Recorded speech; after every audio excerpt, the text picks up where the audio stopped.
Je suis Amirouche Aït Hamouda, également connu sous le nom de colonel Amirouche. Colonel de l'armée de libération nationale, ALN, et chef de la Wilaya 3 pendant la guerre d'indépendance de l'Algérie.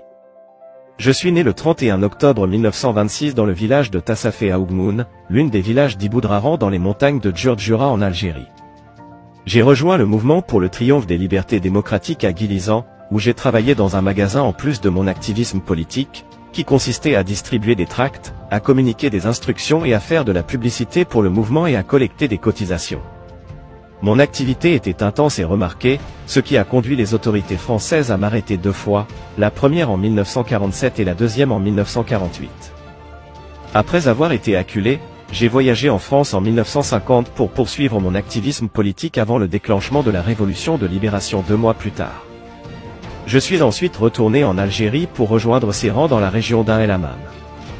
J'ai progressé dans les responsabilités, commençant comme responsable de la région d'Ain El Hammam après la mort de son premier commandant, puis comme responsable de la région de la Petite Kabylie, où j'ai réussi à établir rapidement le régime révolutionnaire et à former des cellules dans les villages et les hameaux.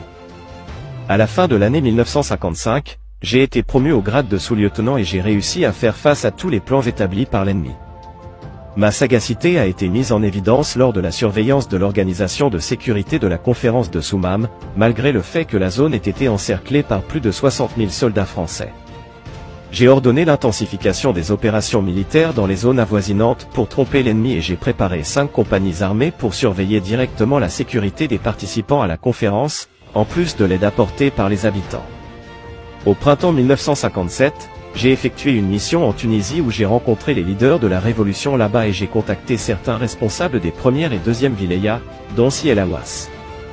En été 1957, j'ai été nommé commandant de la 3e wilaya, après que Karim Belkacem et Mohamdi El Saïd ont rejoint le comité de coordination et d'exécution en Tunisie.